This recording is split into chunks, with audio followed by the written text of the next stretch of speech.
here in northern Israel, visiting a place.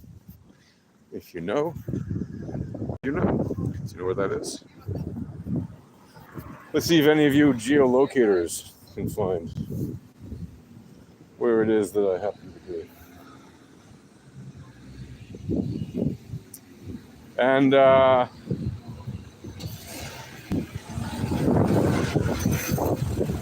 it is a place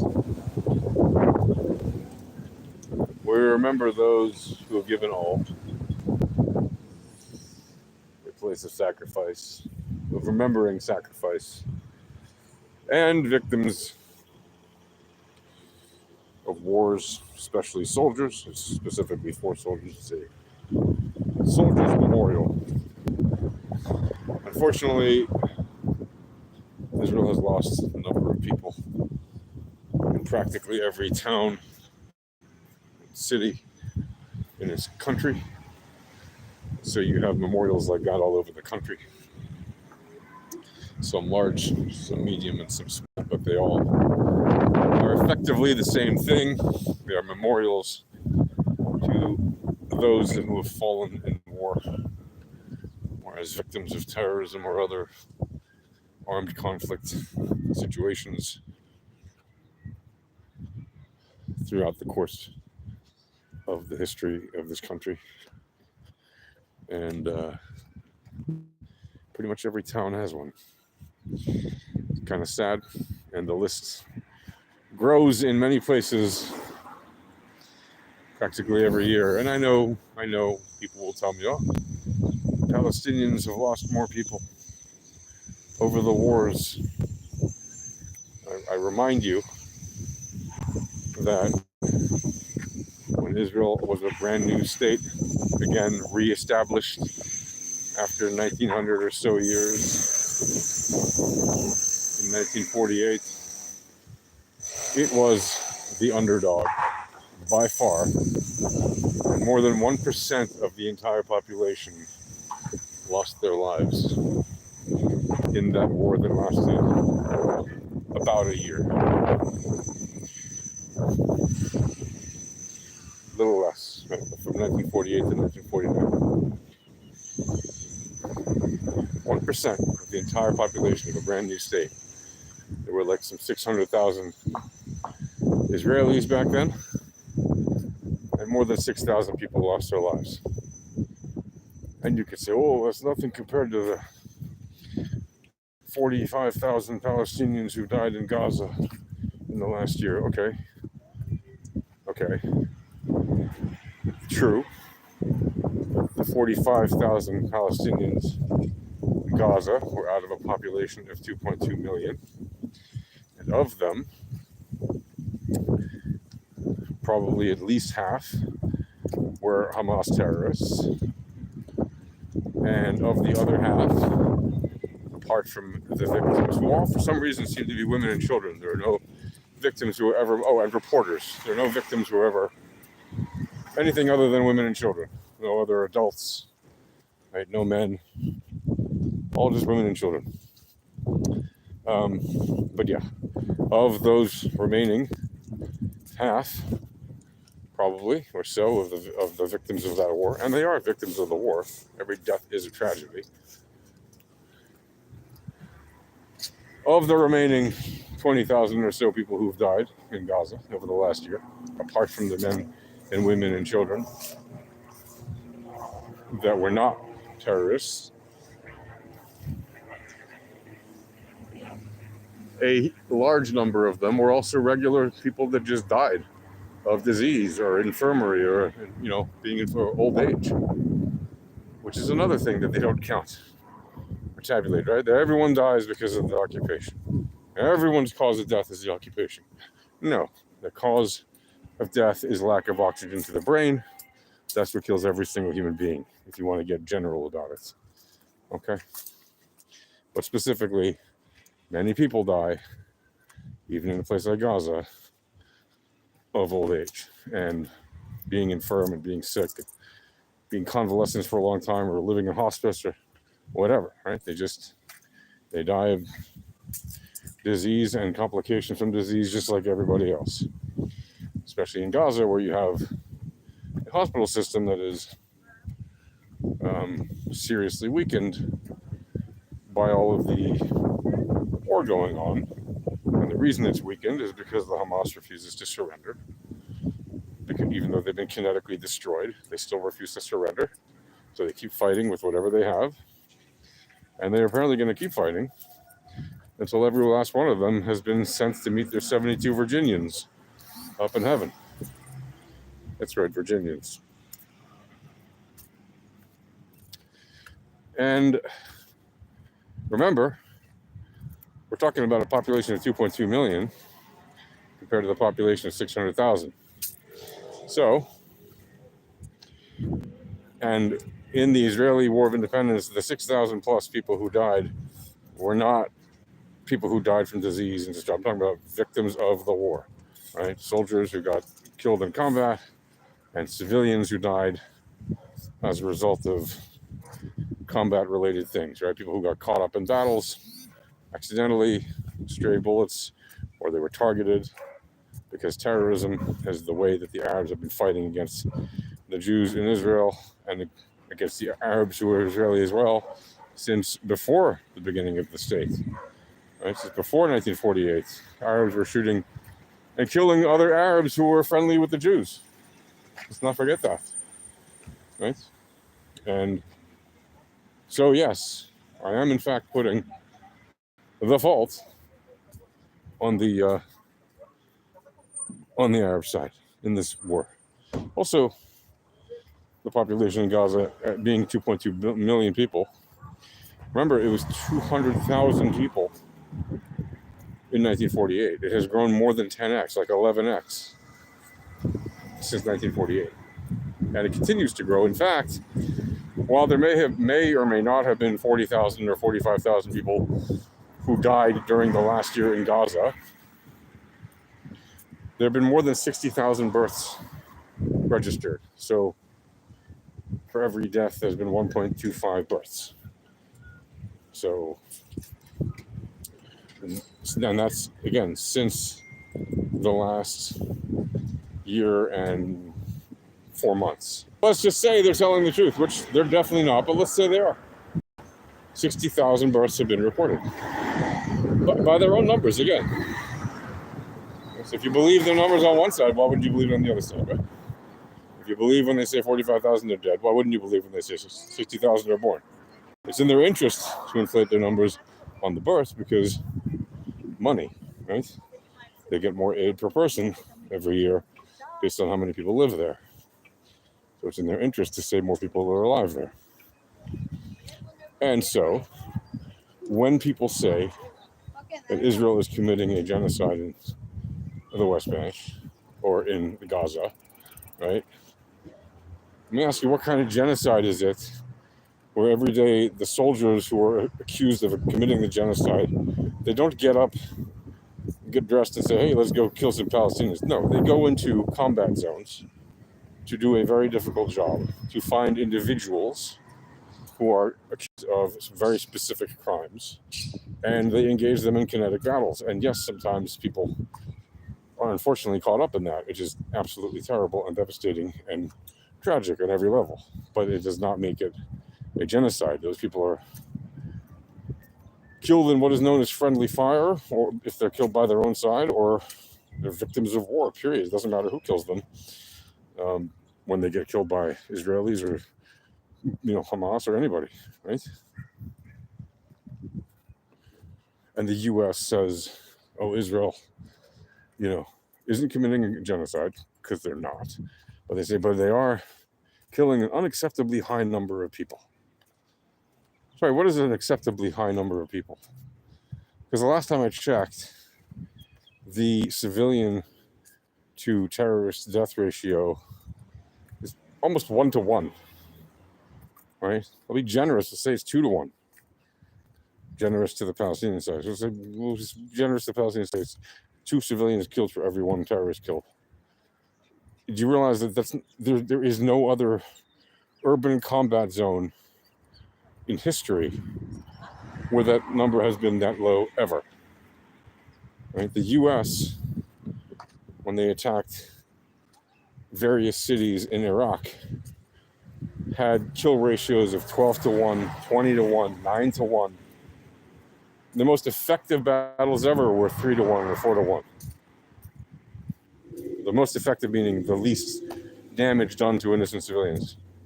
So what is this nonsense about too many? Yeah, one is too many. But to make the accusation that somehow Israel is just killing people indiscriminately on a regular basis, wantonly murdering people just because, is just insane and an insult to every Israeli soldier who puts their life in harm's way to get rid of these scumbags. Why should Israel, in fact, fair question, right? Israel was attacked. Why shouldn't they just carpet bomb the living crap out of that place until nothing is left? Well, yes, there's hostages there who are Israeli, and Israel doesn't want to kill them. Why shouldn't they just destroy everything else? If they know where the hostages are, well, they don't know where the hostages are. That's why they don't do it. Israel doesn't want to kill its own hostages, the hostages that the Palestinians hold. Israel wants to target specifically the Hamas infrastructure, and not harm Palestinian civilians. Israel doesn't have an interest in harming Palestinians. Ask the average person in Israel, what would you like to see happen? The overwhelming majority of people will tell you we'd like to live in peace and prosperity side by side next to our neighbors without constantly worrying about fighting and war. But what happens? War, and more war. Why? Because stupid people, right? Stupid people run the war machines and refuse to stop it. And by the way, again, I am not a fan of the current leader of Israel. Okay, I think on October 7th, 2023, he should have resigned because he was responsible for that failure. You can argue it till the day the cows come home. You can go to the investigation of the committee that's going to investigate him. You can do whatever he has to do. He's a politician. He should resign. There should be consequences for failing to defend your own people. Now, that said, and I said he would use the war as a way to justify staying in power, and that's exactly what he's done. That said, has he done a good job since the war began of prosecuting the war with the assistance of his ministers? You can argue that, yes, he has. Okay, so I am not for causing a massive civil war or civil unrest within Israeli society at the peak of a war when we're on the verge of possibly winning kinetically and politically, right? But at the same time, if he were to step aside right now, I would applaud it and say that's the right thing to do. He should step aside and face the consequences of the failure to do the one thing that he always promised he would do better than anybody else, which is to protect the people of Israel, which he absolutely failed to do on October 7th, 2023. I know, I'm going to light up a fire with all my Jewish viewers and anybody who's pro-Israel. No, how can you say that? Bibi's the greatest. No, Bibi's not the greatest. Bibi wants to be a dictator. He's a prime minister, and he would love to be a dictator, and he's corrupt. And yes, he was better earlier in his life when he was less corrupt, but he has grown increasingly corrupt over the decades. And it's time for him to go politically. Time for him to retire. Okay, frankly, I think he should spend time in prison for what he did on October 7th because he neglected the warnings of his top military advisors and commanders. And more importantly, the rest of the top brass in the military ignored the warnings of the lower level officers. Many of them are women, by the way, who were telling him Hamas is brewing up an attack. You got to be ready for it. Something big is happening. And they completely ignored it as, haha, silly girls. But they weren't silly girls. They weren't silly girls at all. They were very smart. They were very good at their job. Unfortunately, a bunch of them are dead. Some of them are captives, hostages, being raped and tortured and abused. And we've heard testimony from those who've been freed, who were sexually assaulted, sexually harassed, and sexually abused, and physically abused, and mentally abused, and emotionally abused in their time as hostages during their 50 days or however long they were held. And how much worse do you think it is for those who've been held now for 450 days or however long it's been? Much worse, infinitely worse. Those who went through 50 days of it already went through hell. Those who went through hundreds and hundreds of days of it can't even imagine the hell they're going through. So I think that Bibi is very much responsible for this war. Is he prosecuting it well? Yeah, great, wonderful. There's an entire army and network, military, and infrastructure in place to handle the war. No person is irreplaceable. No person is irreplaceable. In a time of great need, the Jewish people find, right? We find our next great leaders. We should not be beholden to one particular political leader who happens to have been entrenched in politics way too long and has taken no responsibility for the failure of his actions. Meanwhile, all of his top generals beneath him and government advisors beneath him, many of them have resigned, right? Defense minister resigned, right? Other ministers and generals have taken responsibility and said that the failure was their fault and they resigned. Yeah, it was their fault, but it was his fault ultimately. Ultimately, it was his fault. He was and is the prime minister. That makes him the CEO of the country, effectively. That makes him responsible. And he failed. He failed the Israeli people. He failed all the citizens and the people who were in Israel at that time, including the Thai workers who aren't even citizens of Israel, who were just guest workers here, working in the kibbutzim and moshavim around the Gaza Strip.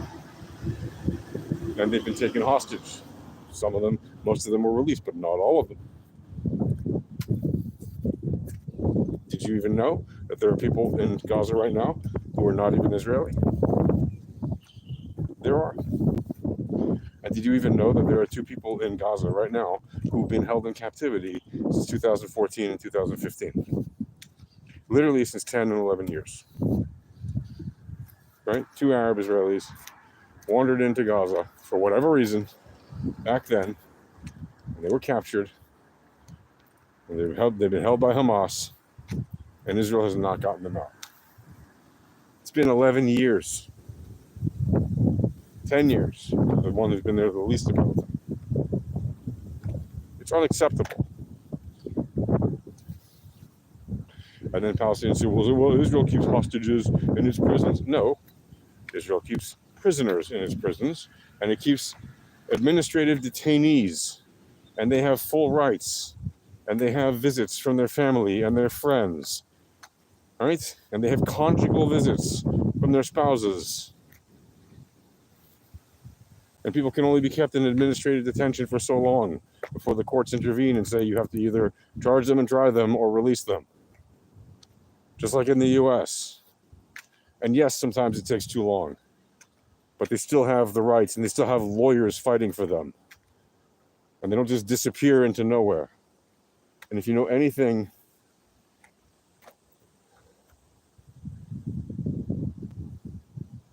standing in front of a bench that is dedicated to a man who fought in the war, died in 2023. Oh, sorry, a woman who fought and died, who was a mother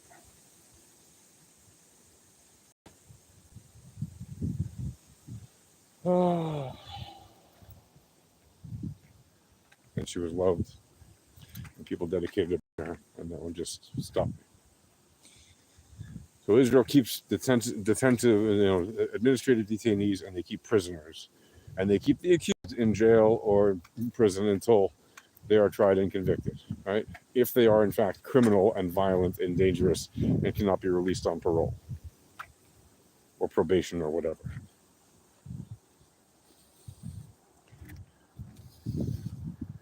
There's a big, huge difference between being a prisoner in an Israeli prison versus a terrorist hostage held by terrorists, right? Being a hostage of terrorists, being held in God knows whatever awful conditions in the Gaza Strip,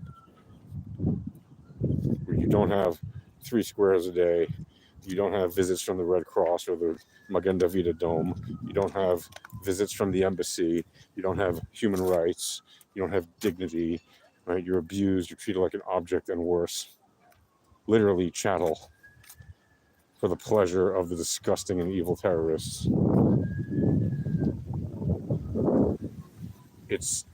There is no comparison, and to make one is offensive, patently and objectively offensive. And if anybody, by the way, yeah, and you can say, well, but Israelis have done terrible things to Palestinian prisoners. Yes, and when they do, the courts see to it that justice is made. Oh, but in this one case, that didn't happen. Right, and then guess what happens? That case will go to an even higher court.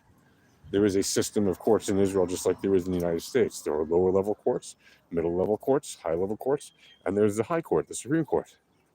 Right? There's 3 or 4 layers depending on where you are. There's military courts. There's all kinds of courts in Israel. There's a strong and effective legal system. And then you see sometimes Israeli ministers who say, I don't trust the Israeli justice system. Listen, no system is perfect. I have complaints about it.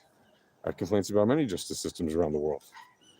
But for an Israeli minister, finance minister, to say he doesn't trust the Israeli system at all,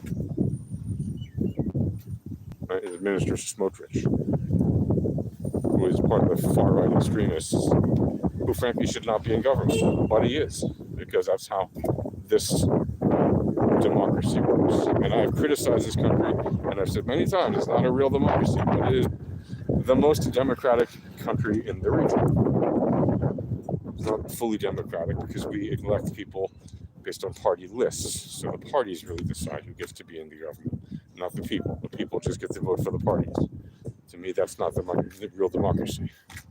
But it certainly is better than anything else in the region. And we continually change who we vote for. Right? We do have the right to choose, and we do choose on a pretty regular basis. However, it's not a perfect democracy. It's terrible that the minister said the justice system is not trustworthy. It's not a good thing for our country that he would say that. Right? It's actually very bad. But at the same time, right?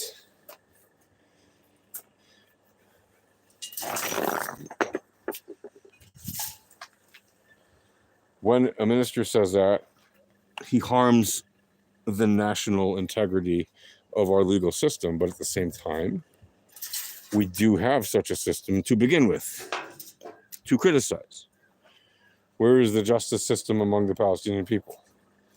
Yes, technically they have judges and courts, but they are nothing like Israeli justices and courts. You can't even compare them.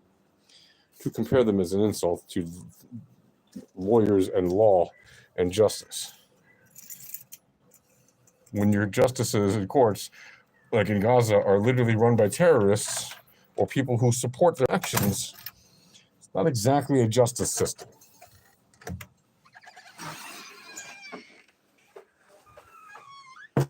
That's all I'll say about that.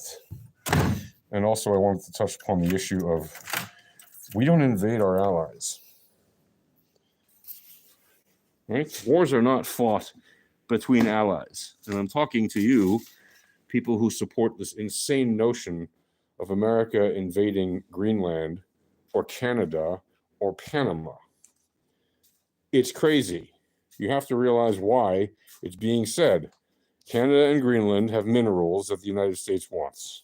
Not the United States. Well, yeah, some in the United States, but specifically some political people. Panama, The only reason Trump is interested in it is because he's being sued there.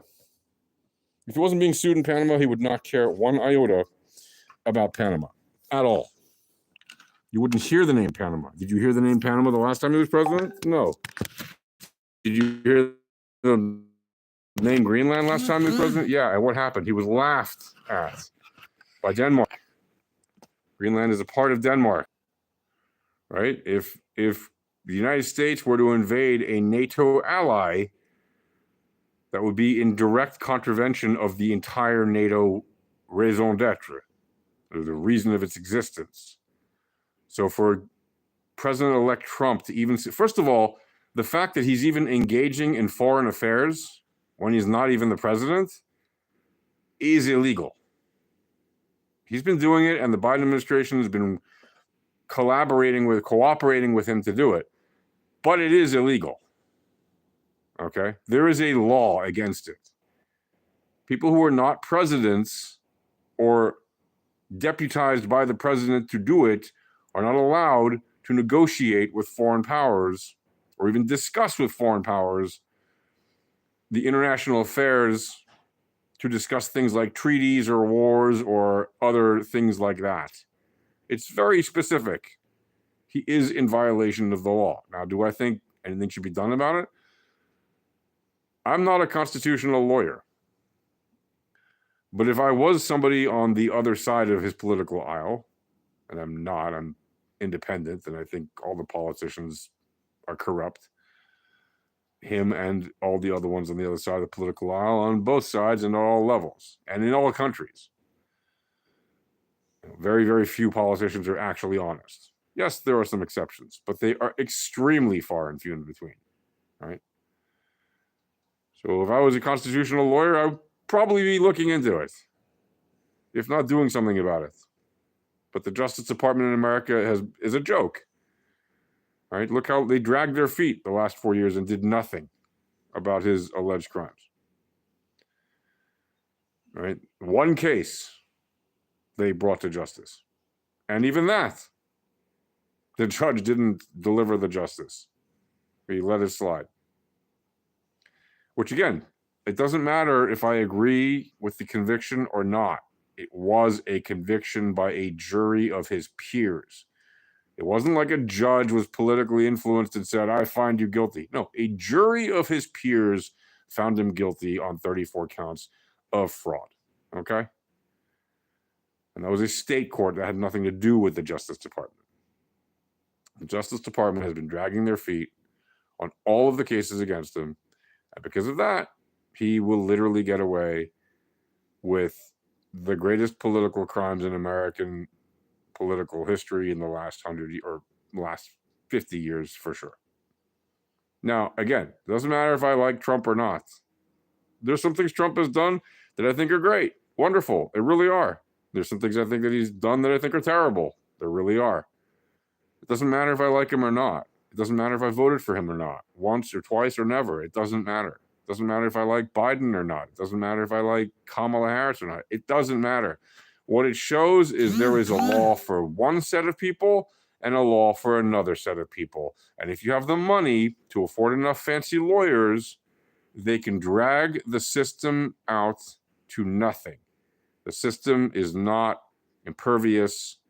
The system is not capable of dealing with people who have a lot of money and political influence. But even without political influence, a lot of money can help you drag the system to a halt and let you get away with basically anything. And he has just demonstrated that.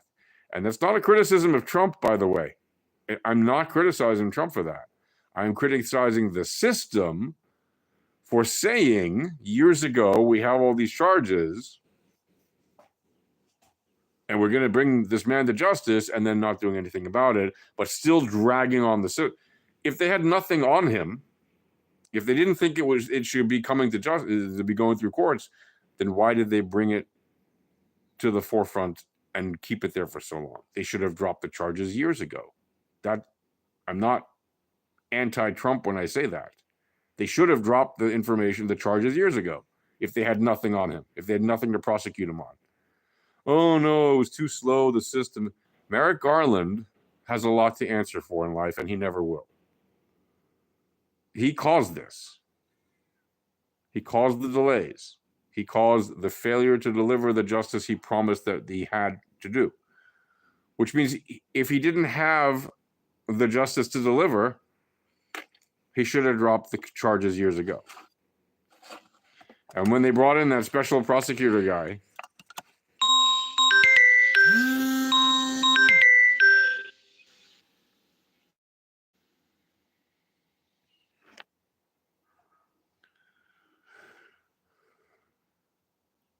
anyway, the point is we don't invade our neighbors. We don't invade our allies. We don't do that. It is insane to threaten our allies. And again, I'm not some anti-Trump person who is like virulently, oh, I hate Trump and everything. No, I'm not. I'm very much independent. I'm not some pro-Trump person who's like, oh, let's go MAGA. No, I'm not. I'm very much in the middle, or independent, not in the middle, but independent. I don't like political parties in general. I think that there is a very real argument that the party and the MAGA movement is not good for America. And I think the same thing about the party and the movement that was pro-Democrat is not good for America. But those are the systems in place. Long term, that's what exists. You have to work with what you have, not with what you want. Right now, that's what America has. You got right-wing politics dictated by Trump and left-wing politics dictated by the left, whatever that means. There is no single character on the left that has the kind of charismatic appeal that Trump has on the right. There is no clear leader of the Democrats at this point in time. There are a number of people who may become that, but at this time, that doesn't exist. It's very obvious, right? And he played the system, man. He played the system. He even said it. You got to give the guy credit. Trump played the system, and he does it all the time. He said it even 8 years ago about H-1B visas. Do you remember what he said about H-1B visas? Yeah, they're very important. I use them. They're bad for American jobs, but I need them, and they save me a lot of money, and I use the system. It's, not a good thing, but I do it anyway. And we need these people in our country, and we need to have, bring in as many as we can. But it's terrible, and it's not a good thing. And then he flipped. Right now he's like, yeah, absolutely. We need H-1B visas. We need to bring in the top percentage. I like it. It's wonderful, And the only reason he flipped is because of the whole Elon Musk. And then he took backlash from that. So when he once again tried to say that he didn't flip. It's on video. But it doesn't matter, right? Tell his occult members that whatever he says, if he says it, they'll believe it. I mean, he can literally tell you I'm black in one sentence, and then the next sentence I'm white, and then the next sentence I'm yellow, and his fans will say, oh yeah, he's black, and then they'll say, oh yeah, he's white, oh yeah, he's yellow. Like, there is no thinking there among the most ardent of his followers. That doesn't mean there aren't smart MAGA people. There certainly are. I know some. They are amazing people, actually. Right? I know some wonderful people who love Trump. Absolutely love him. Think he's amazing. Think he's like the savior. And they're great people. They're not racists. They don't hate Americans. They don't like war. They don't like war. Will they support something like an invasion of Greenland? Probably, ironically, yes. Whilst at the same time saying they don't like war. Not everybody is deeply politically involved or informed. And even if they are, Not everybody has a problem being a hypocrite. It may bother you, but it doesn't bother most people. Most people are hypocritical to some degree in some aspects of their lives. We all do it. It's a question of degrees. We all do it. I am not criticizing people for being hypocritical necessarily. If your hypocrisy isn't violent or causing criminal activity or causing other people to suffer unnecessarily and illegally, yeah, then whatever. People are hypocrites. It's human nature. We are irrational. And for anybody to expect all humans to be rational, whether they're intelligent or not, is foolish. It's not reality. People are not rational. Get it through your heads if you're politically active and you expect people to think and act rationally all of the time. It doesn't happen. Not even in the best of societies.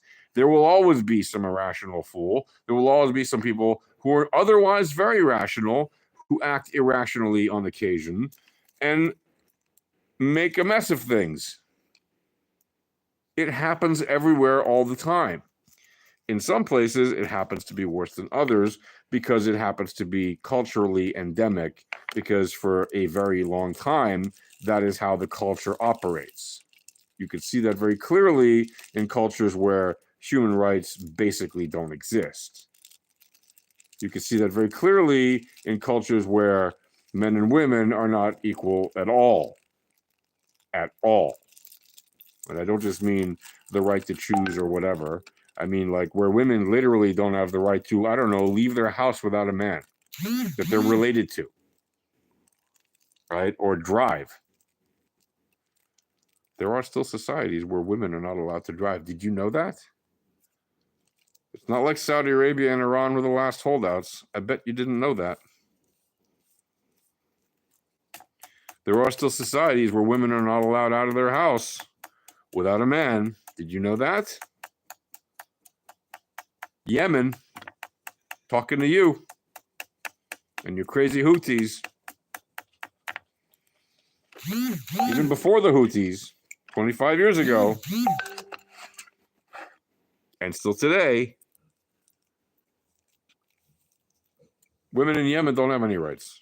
They can't even uncover their faces in public. They have to wear long-ass niqabs or hijabs or whatever that cover their entire body. Just like in Afghanistan, just a different style. They're not those blue weird things, they're the black weird things. And you can't tell who's underneath. It could be anybody. All right? It's a great disguise if you're a bad guy. And they use that. Why am I ranting like this? To tell you that we live in a complicated world. And you should subscribe to my channel. And that's it. Get out of here.